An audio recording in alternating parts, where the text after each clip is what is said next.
Encerrada a primeira discussão.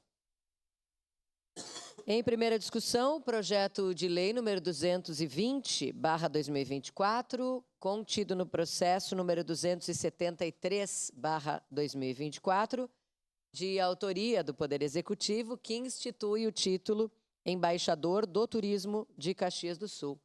Relatora é a vereadora Tatiane Frisso. Então, com a palavra, a relatora, para a leitura do parecer.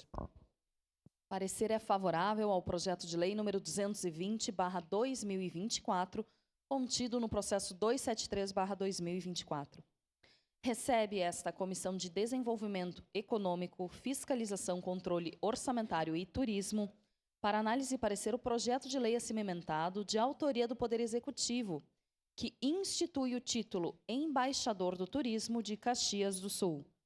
Busca o presente projeto de lei a autorização legislativa para instituir o título Embaixador do Turismo de Caxias do Sul, a ser concedido às pessoas que, pela sua atuação pessoal ou profissional, colaborem para a promoção e divulgação do destino turístico Caxias do Sul, destacando a sua história, belezas naturais, diversidade cultural e infraestrutura.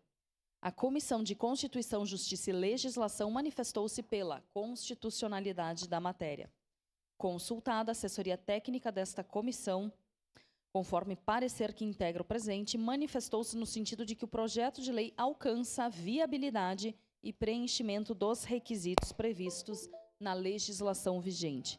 Conforme destacado pelo assessor técnico no seu parecer, a matéria em apreço atende às premissas orçamentárias e está amparada na Constituição Federal, assim como nos regramentos previstos na Lei Orgânica do Município e na Lei de Responsabilidade Fiscal, Lei Complementar 101/2000. Assim, o projeto de lei ofertado a exame e discussão atende os requisitos e alcança o cumprimento de exigências legais regulatórias, orientadoras de repercussão na fiscalização e controle, revelando condições de obtenção do parecer favorável.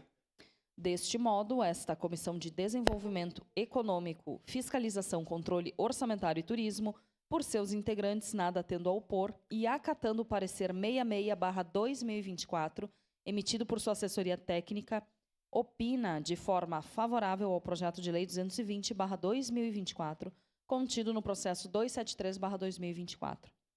Remetendo ao soberano plenário desta Casa sua deliberação, é o parecer, salvo melhor juízo, Caxias do Sul, 10 de dezembro de 2024, 149 anos de emancipação e 134 de emancipação política. Assinam este documento vereadora presidente Tatiane Frisso, vereador Gilfredo Camilles e vereador Omir Cadori.